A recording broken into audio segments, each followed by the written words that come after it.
13 000 enfants déportés, c'est l'autre crime.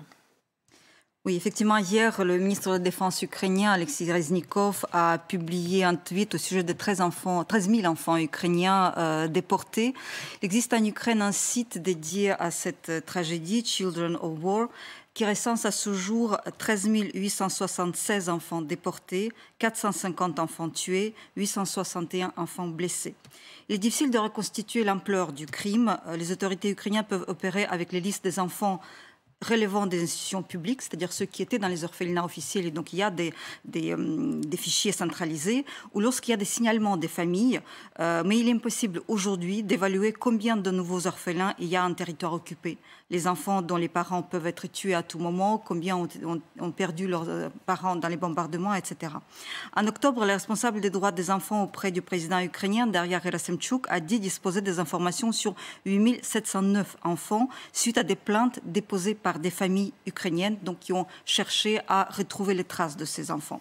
Selon ces informations, les enfants sont dispersés sur l'ensemble des territoires russes dans 57 régions, souvent le plus loin possible jusqu'en Sakhaline, donc jusqu'à la frontière japonaise. On a réussi à faire revenir 125 enfants. Donc vous voyez la disproportion des chiffres. Ce sont les enfants dont les familles ont remué ciel et terre pour les retrouver et pour les faire rentrer en Ukraine. Ces informations se recoupent avec les données russes. Donc il n'y a pas que l'Ukraine qui en parle. Le ministère de la Défense russe déclare officiellement et très fièrement que plus de 300 000 enfants ukrainiens ont été emmenés en Russie. Le département d'État américain parle de 260 000 enfants. Donc on est de nouveau dans cette ordre de grandeur de plusieurs centaines de milliers. On retrouve dans la presse russe ici et là les informations sur un tel camp de villégiature où, par exemple, au mois d'août, on a parlé de 1000 enfants ukrainiens de Mariupol transférés dans la région de Krasnodar, où on disait qu'ils sont venus du territoire de Mariupol libéré et qu'ils allaient vivre dans les régions de Tumen, Irkoutsk, Altaï, donc vraiment à des milliers de kilomètres de leur patrie et de leurs éventuelles familles. Ces enfants ukrainiens sont proposés à l'adoption. Les familles russes sont incitées par l'intéressement financier, donc immédiat et puis mensuel pendant des années. Une procédure allégée d'adoption a été conçue à cet effet dès le mois de mai, donc en allégeant les procédures administratives. Aujourd'hui, 400 enfants ont été adoptés et leurs données personnelles ont été modifiées. C'est-à-dire qu'on ne sait pas comment ils s'appellent, on ne sait pas quel serait leur... où sont-ils? Donc on n'a que des relevés sur les adoptions et après on perd leurs traces. Donc il est donc aujourd'hui impossible de les retrouver, si tant est qu'il serait possible de le faire après la guerre.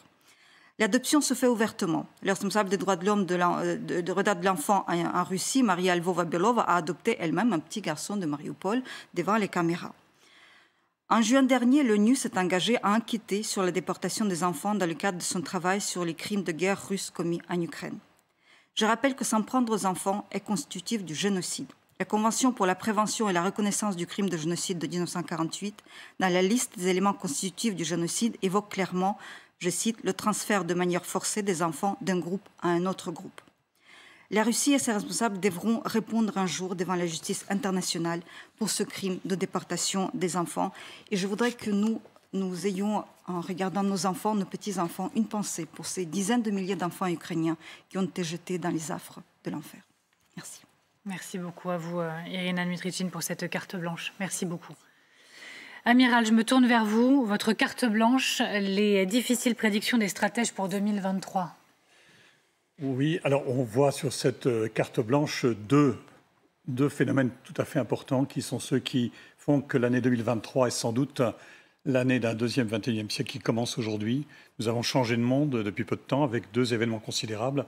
Le premier, c'est ce Covid qui a mis tout le monde en état d'urgence sanitaire que l'on trouve aujourd'hui complètement en Chine, tout simplement parce que la Chine est confrontée à un problème qu'elle n'avait pas prévu.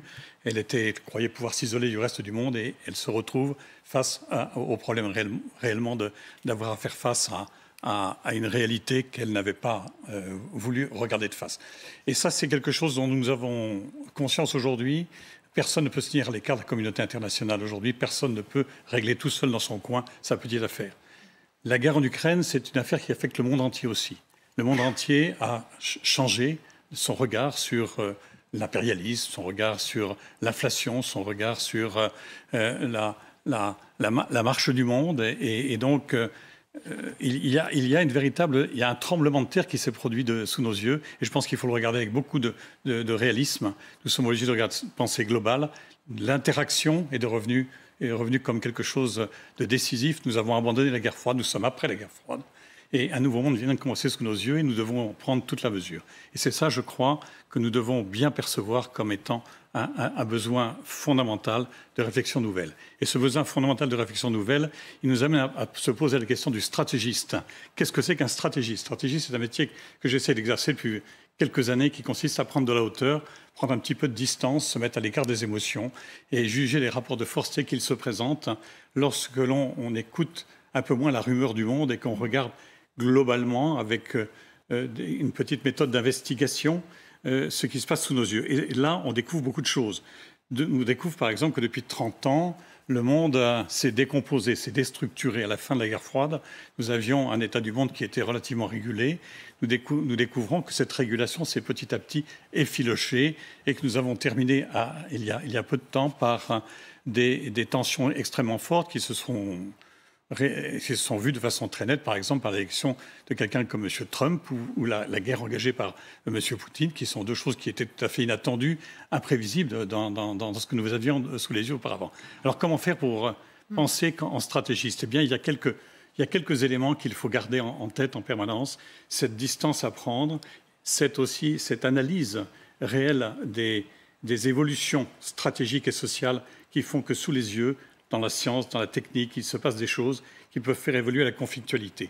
La conflictualité du monde a changé et il y a aujourd'hui des interactions qui sont extrêmement puissantes. Ces interactions font qu'on ne peut plus complètement gérer dans son coin ses propres affaires sans penser à la causalité que ça impose. Cette causalité, c'est qu'il y a, quand on veut obtenir un effet, il faut repartir en arrière, rechercher les causes qui vont le produire.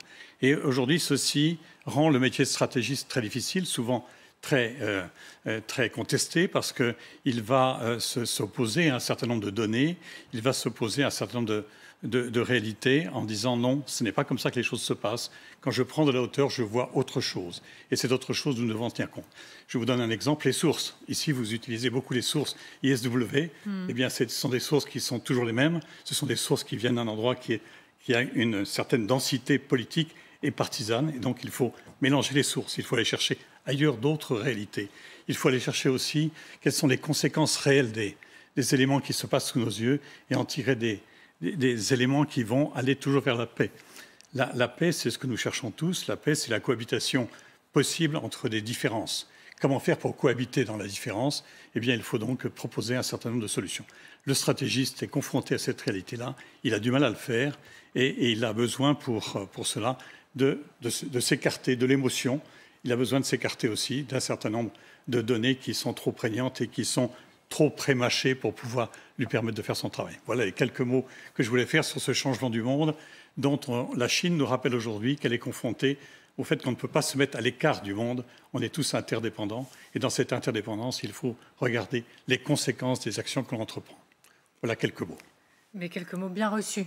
Merci, Amiral.